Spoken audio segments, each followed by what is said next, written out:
पाठ 2 missile man doctor APJ Abdul Kalam. Missile man कहलाए जाने वाले वैज्ञानिक राष्ट्रपति को आज कौन नहीं जानता। वे एक महान वैज्ञानिक थे जिन्होंने मिसाइल की दुनिया में नई क्रांति लाकर अपनी सफलता के झंडे गाड़ दिए। वे युवा पीढ़ी के लिए एक प्रेरणा स्रोत हैं। उन्होंने भारत का सर्वोच्च पद राष्ट्रपति का पद प्राप्त किया था। प्रस्तुत पाठ उन्हीं के विषय में जानकारी दे रहा है।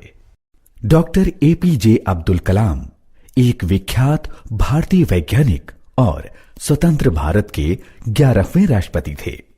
देश के महत्वपूर्ण संगठनों में कलाम ने महत्वपूर्ण योगदान देकर कार्य किया। इनमें से डीआरडीओ तथा इसरो उल्लेखनीय हैं। भारत के अंतरिक्ष कार्यक्रम और मिसाइल विकास कार्यक्रमों के साथ जुड़ने के कारण इन्हें मिसाइल मैन कहा जाता है। कलाम का पूरा नाम अबुल बाकिर जैनुलाब्दीन अब्दुल कलाम था। इनका जन्म 15 अक्टूबर 1931 को तमिलनाडु के रामेश्वरम में एक मुसलमान परिवार में हुआ था।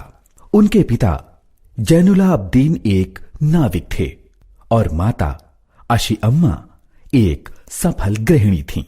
अपने पिता को आर्थिक सहायता देने के लिए वे विद्यालय से आने के बाद समाचार पत्र वितरण का कार्य करते थे। यद्यपि वे पढ़ाई में सामान्य थे, परंतु सीखने की लगन रखते थे। मैट्रिक के बाद उन्होंने तिरुचिरापल्ली के सेंट जोसेफ कॉलेज से स्नातक की डिग्री भौतिक विज्ञान में प्राप्त की। तत्पश्चात चेन्नई जाकर उन्होंने एरोस्पेस इंजीनियरिंग की शिक्षा ग्रहण की। सन 1960 में उन्होंने मद्रास इंस्टीट्यूट ऑफ टेक्नोलॉजी से अपनी इंजीनियरिंग की शिक्षा को पूरा किया। कलाम ने रक्षा अनुसंधान और विकास संगठन में एक वैज्ञानिक के रूप में कार्य आरंभ किया।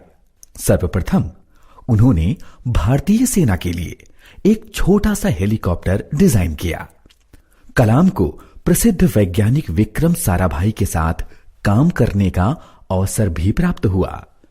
1969 में उनका स्थानांतरण भारतीय अंतरिक्ष अनुसंधान संगठन इसरो में हुआ। भारत का प्रथम उपग्रह रोहिणी पृथ्वी की कक्षा में सन 1980 में स्थापित किया गया था। राजा रमन्ना ने उन्हें पोखरण में परमाणु परीक्षण देखने के लिए भी बुलाया था, क्योंकि यह परीक्षण उनकी देखरेख में ही किया गया था। 70 और 80 के दशक में वे अपनी सफलताओं में इतने प्रसिद्ध हुए कि तत्कालीन प्रधानमंत्री श्रीमती इंदिरा गांधी ने अपनी कैबिनेट की मंजूरी के बिना ही कुछ परियोजनाओं में कार्य करने की अनुमति उन्हें दे दी। अग्नि और पृथ्वी जैसी मिसाइलें कलाम के योगदान के साथ हमारे सामने आईं। जुलाई 1992 से लेकर दिसंबर 1999 तक डॉक्टर कलाम प्रधानमंत्री के वैज्ञानिक सलाहकार और डीआरडीओ के सचिव रहे। तभी भारत का दूसरा परमाणु परीक्षण हुआ। उनकी उपलब्धियों और सफलताओं के कारण 2002 में एनडीए सरकार ने उन्हें राष्ट्रपति का उम्मीदवार बनाया।